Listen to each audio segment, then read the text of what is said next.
hypertension is a serious condition.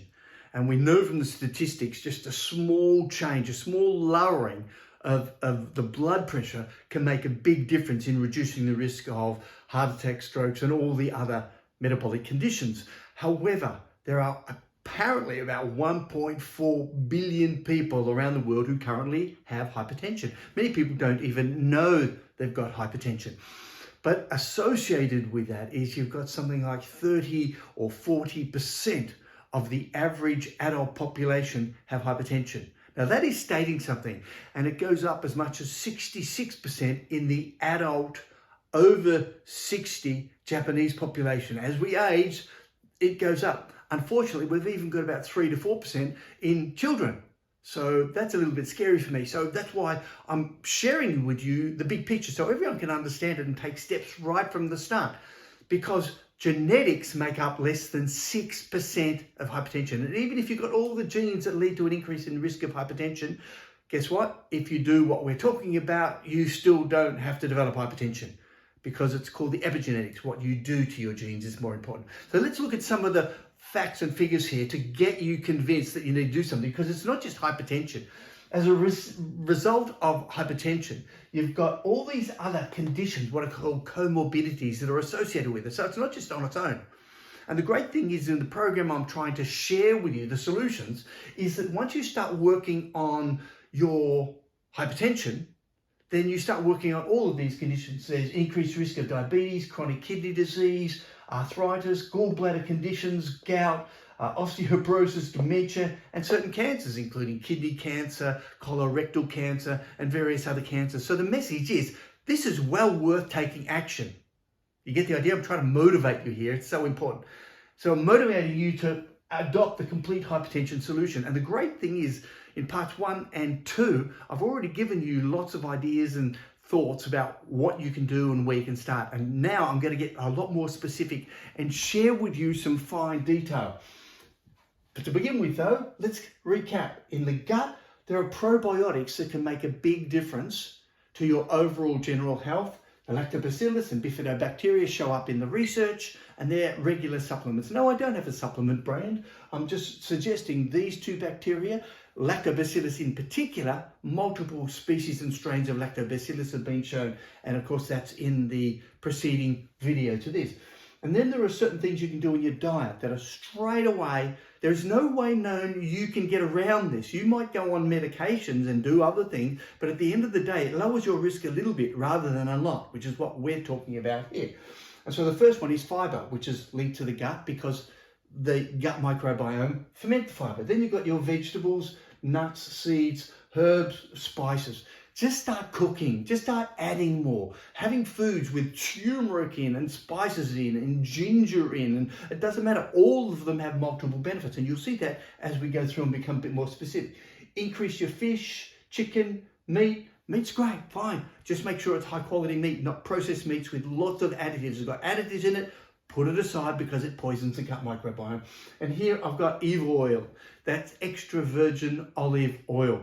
Without any doubt, it's one of the simplest strategies everyone can start adding. Get rid of the margarines, get rid of the vegetable oils, and start adding the extra virgin olive oils to it. A great taste. Make sure it's the darker ones too.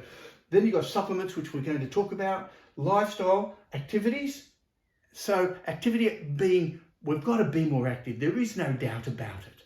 And I'll show you from the stats very, very soon how a small change in activity can make a big difference in blood pressure, but also lower the risk of all those other conditions I've highlighted. Then calm, finding ways to reduce that stress in our lives. And whether that's deep breathing, we'll go into some of that. And then also, you can't ignore the environment.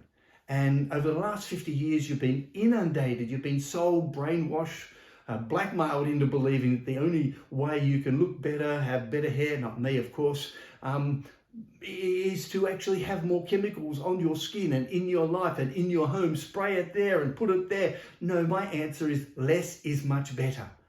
And we know that. And there are lots of toxins that go into your makeup and personal care and your toothpaste and all of these areas, right? So I'm going to educate you very briefly how they're actually poisoning you and leading, believe it or not, to increase in hypertension.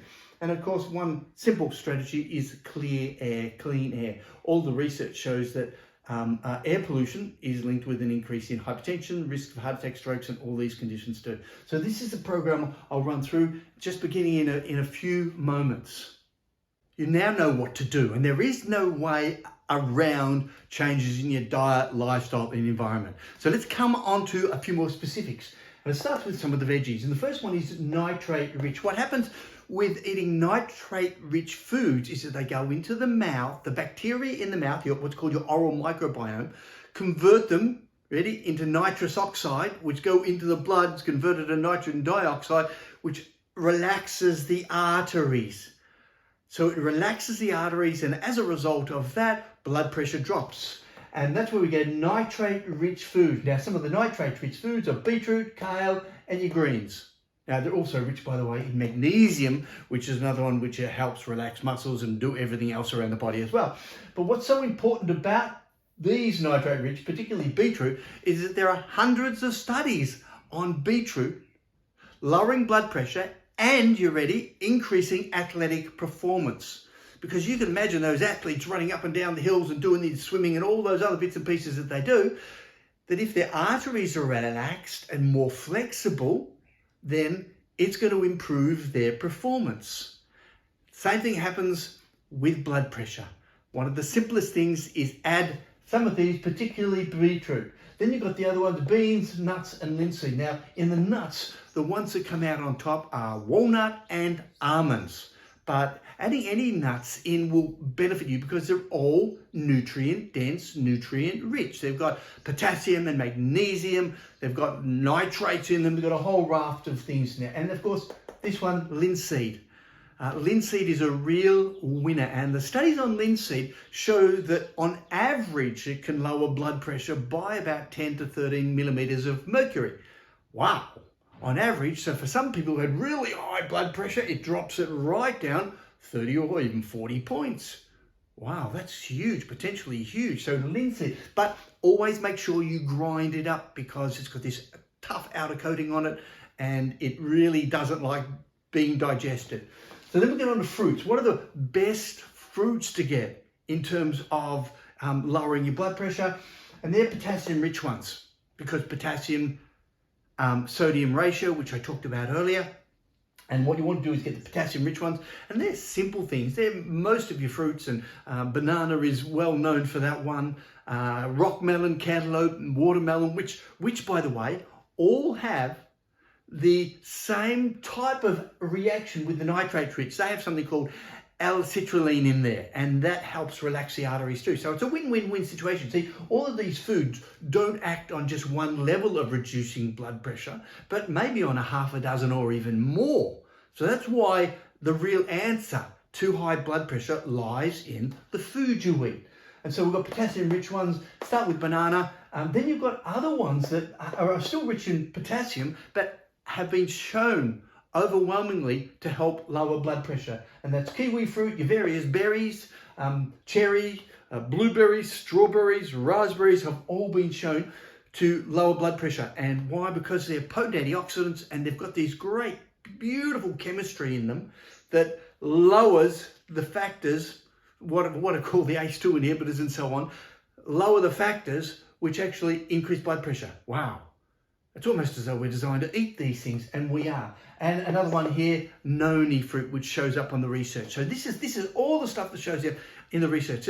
There are about 10,000 studies currently identifying food and diets and the nutritional side of it and so on, and supplements for lowering blood pressure. So don't let anyone tell you there's no research out there. I've just spent the last 2 years putting it all together. So then we come up on some spices. Now, the best thing you can do is add lots of spices into your food. So if you're ordering out, you're getting a takeaway, just make sure there's more spices and herbs in there. But the spice that comes out up top is turmeric. And there's more than 10,000 studies on the benefits of turmeric for many things across the board in terms of all forms of chronic health and mental performance, reducing risk of dementia and so on, which, by the way, are all linked to blood pressure as well. But turmeric and the active ingredient curcumin. Now, if you don't want to take the turmeric and you don't want to have a good hot curry or even a mild curry at an Indian restaurant, you can get the curcumin as a supplement and the bioenhanced ones as a supplement as well. And another one that shows up in the literature is cinnamon, which has lots of benefits in terms of insulin, regulation of insulin, blood sugar levels as well. So it's a win-win. Now, again, there are lots of herbs and spices that show up that I'm not listing down here. It's just that these are the ones that come at the top of the list and the easiest to add. And then we'll get onto the herbs. And without any doubt, when it comes to cardiovascular disease, garlic is the winner.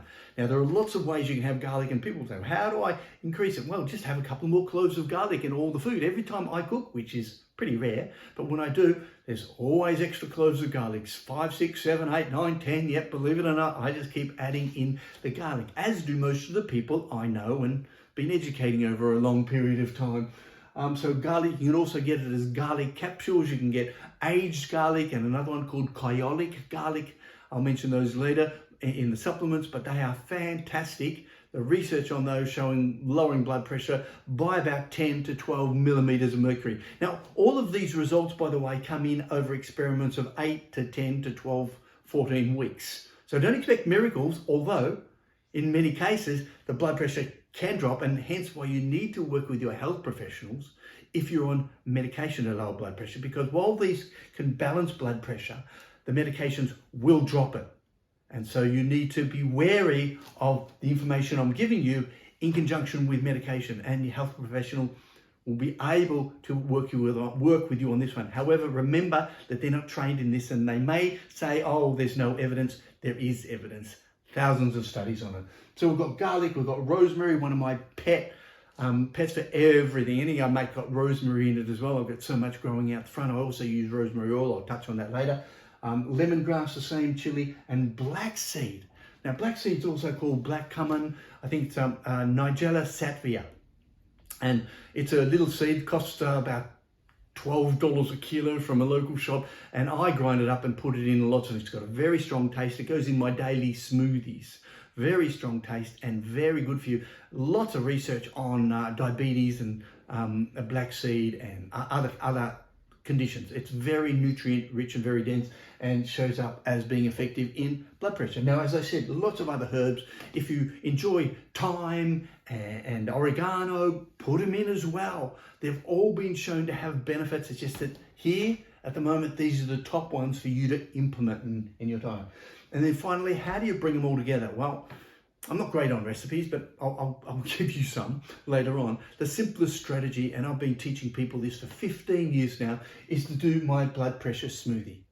Now, you can vary it according to whatever you want, but this you can start tomorrow, today in fact. And you can head out there, get a beetroot. Oh, by the way, beetroot, you can eat canned beetroot, that's fine. Or you can get fresh raw beetroot. But in my blood pressure smoothie, we prefer the fresh raw beetroot mixed in with some linseed. Always grind, make sure the linseed gets well ground up. Almonds, coconut water, which I'll mention a little later too, and hibiscus tea, either one of those. So if you can go to the supermarket and get some coconut water, just head to it, get some coconut water. Very rich in potassium, by the way, and which again is great for lowering blood pressure. And finally, banana, which is rich in potassium. But if you don't want banana, add whatever you want. Some cherries, some berries, any of these other ones I put up here, the kiwi fruit, whatever's available. So the banana is a tasting one, and most of the grandkids love banana, so I put it in virtually all my smoothies. But mangoes are good, anything in there just to create it. And we've had fantastic results of this. Some of the people who have been coming to my talks every single year have said, I can't believe the difference, and they share it with all of their friends, and they all just rave about this one thing, because all I'm doing is bringing together half a dozen ingredients that have been shown independently to work in the studies. And that's what all this is about. Finding the things that fit into your diet and lifestyle program that you can add in that are going to make a big difference. And the great thing is you can start right now. When it comes to drinks, the blood pressure smoothie is an absolute must. Then you've got green tea, lowers blood pressure 2 to 3 millimeters on average. So if you've got high blood pressure, it'll probably lower it 5 or 6 millimeters of mercury, maybe even 7. So And it has so many other benefits around the body in terms of being anti-inflammatory and antioxidant. Then you come to the real winner here, which is hibiscus tea. See, I put a couple of little stars there just to show how important it is. Hibiscus tea, I can get it from a couple of stores around where I live. I think it's even in the supermarkets in the form of tea bags. I actually get the hibiscus tea leaves and brew them, and it makes a beautiful tea over summer. You can cool it down, iced hibiscus tea, and it lowers blood pressure on average. Are you ready for this? Around about 15 millimeters of mercury. So it's a real winner. That's average. So for the high blood pressure, the real high blood pressure, was lowering it by about 30 millimeters of mercury. That is absolutely huge. Now imagine you're mixing that in with the blood pressure smoothie and the other things that I've already mentioned. Coconut water is a must, high in potassium. High in potassium, and I put that in my blood pressure smoothie. Then I've got juices. All types of vegetable juices. You can throw in some orange juice, great, and some citrus juice, great, fantastic. But I'm very much into the veggie juices. And even better when you put a teaspoon or two of K-fiber in there. Why? Because it slows down the release of the sugar and the insulin response as a result. Herbal teas, an absolute must. Is, again, if you don't like the normal teas, then go for some herbal teas. There's lots of great combinations, and lots of the herbs have anti-hypertensive benefits as well as other benefits. Chai teas has things like cardamom in it and cinnamon in it and so on. They're all antihypertensive. And down at the bottom, the last of the drinks is the fermented ones like kombucha. That's my favorite, but any of the fermented foods, in fact, or drinks are going to help work on the gut. And the research shows that kombucha and the fermented drinks do work and help lower blood pressure just a little bit. So then we're on to supplements. And these are the things you go to the health food store, go to the supermarket and buy, and some simple things. Things like vitamin C and E. 1,000 milligrams of vitamin C has been shown extensively to lower blood pressure along with vitamin E. So you just add that into your daily regime. Minerals, we've got magnesium. Now I could have put potassium, but we're going to get plenty of potassium in our fruits that I mentioned, the banana and the rock melon and the watermelon and so on. But you can supplement with magnesium. Now, magnesium normally comes in your green veggies, all your veggies, but particularly your green. That's what gives them the green color. So if you're having lots and lots of greens, you may not need to supplement with magnesium. If you're on the 21st century diet, you may need to supplement with magnesium. And then you've got your K-fiber and fibers. You'll note my spelling's different here, by the way, because that's the Australian English way and that's the American way. And I'm catering to all audiences. But K-fiber is the product that I work with.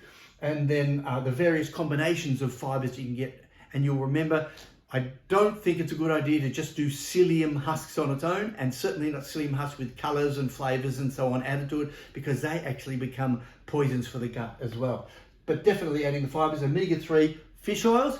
The World Health Organization suggests about 2 grams a day. Most of the population isn't eating enough fish, and if they are, they're still only getting around about 1 or less grams a day. And this is very cardioprotective. Helps rebuild the arteries, it helps all the cell walls, cell membranes, I should say, in your body. And of course, it certainly helps with lowering of blood pressure. All of these have been shown to lower blood pressure.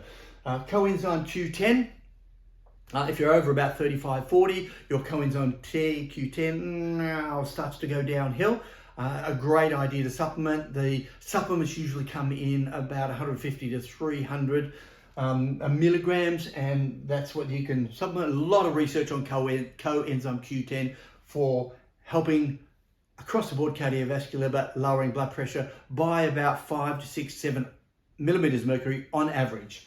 Then you've got alpha lipoic acid, and here are the two that I've kind of mentioned a little bit. L-arginine is what you get in your nuts and seeds. Really high levels in nuts and seeds. So if you're having almonds, you don't need this. L-citrulline is a kind of a close cousin that breaks down from L-arginine, and as a result, if you're having L-arginine, you don't need to. But when you do supplement, the results are very quick, and the studies show that it can lower blood pressure by about 20 millimeters of mercury, and that happens within a couple of days. So you really have to be careful and work with your health professional on that. So we've got a whole raft of supplements, and we've got a whole raft of drinks that we can use to help lower blood pressure.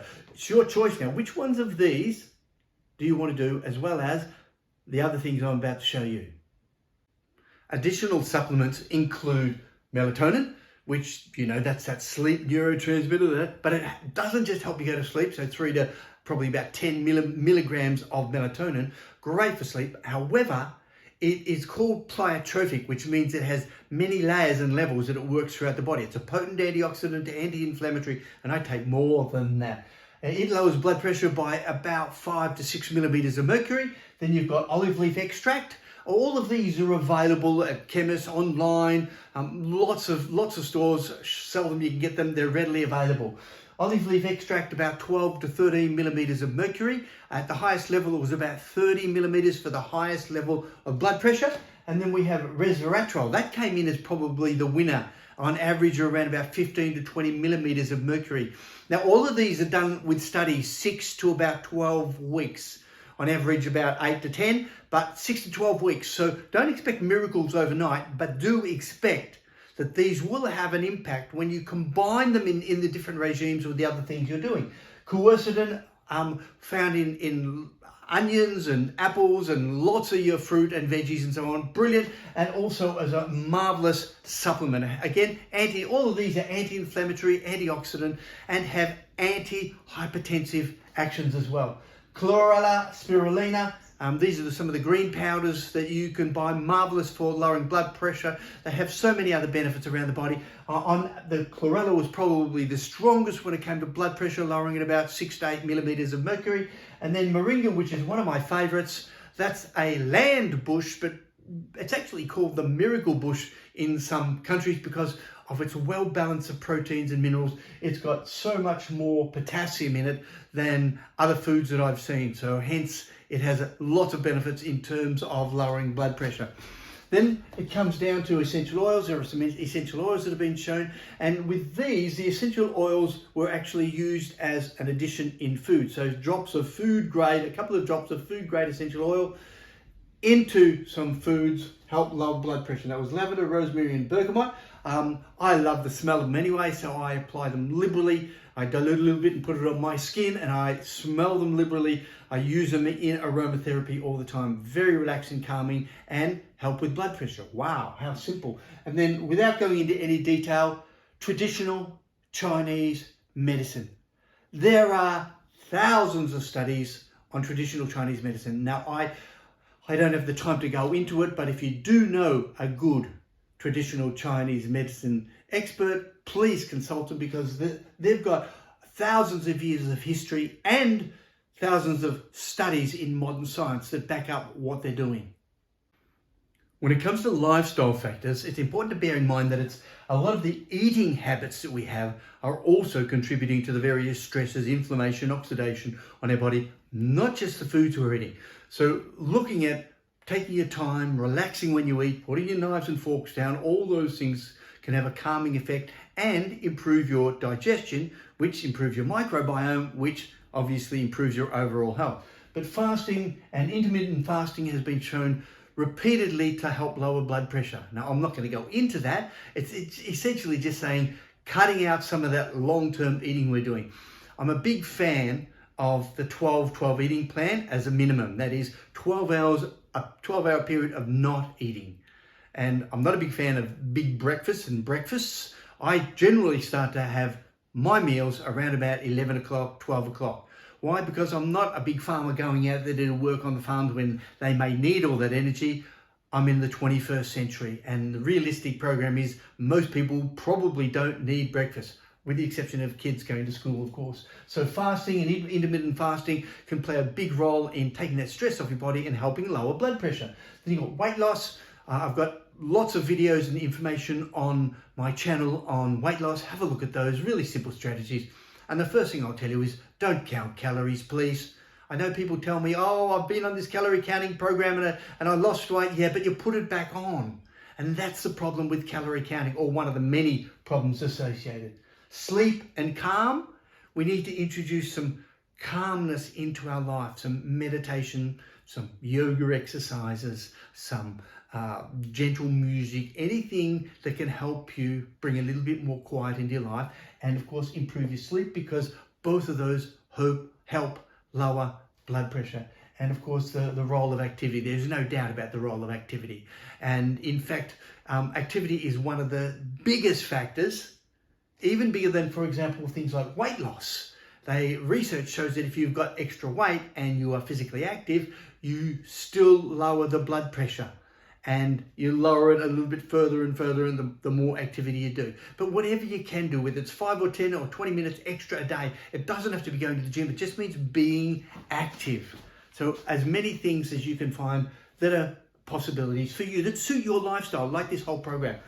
And then we've got toxins and the environmental role. And I've already touched on this very briefly, but fluoride is a toxin that leads to an increase in blood pressure, arthritis, and lots of other issues in there too. So I'm obviously not a big fan of it, and I suggest we take it out of water. And toothpaste, personal care products, find safer ones. I know you're probably accustomed to the ones you got, and they're really good for your skin and hair and all these other things.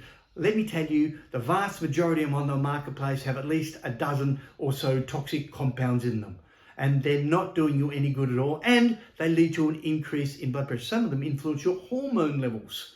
So there's a raft of science behind there. I've got some other videos which explain some of the details in there. I won't go into it now. Pesticides, in particular glyphosate, which is Roundup, very frequently used in this day and age on virtually all crops. It's a herbicide, and the research on it is overwhelming in terms of increasing blood pressure, and insect sprays used in and around the home. So they've got things like permethrin. They've also got some organophosphate pesticides that they may be using. The message is you don't need these in the majority of cases. They're actually more toxic than the cockroach or the little fly or things that you're trying to chase and get rid of. So rethink a lot of these things, because they all lead to an increase in oxidation inflammation. They all have been shown to lead to an increase in hypertension. Now, the final part of that one is if you're in occupational exposure and you're exposed to toxic chemicals at high levels, then really consider that when you're looking at hypertension and you go to speak to your health professional. Now, in all, what I've done in this program is filled you in with the latest science. Literally hundreds and hundreds and hundreds of journals over years have gone into making this program available to it.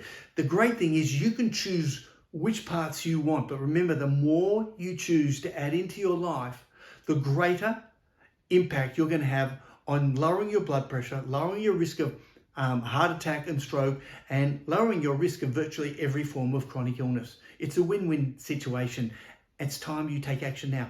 If you've liked this information video, please share. The more we get this out to people, the more they can take action, the more we can have happier, healthier people around us.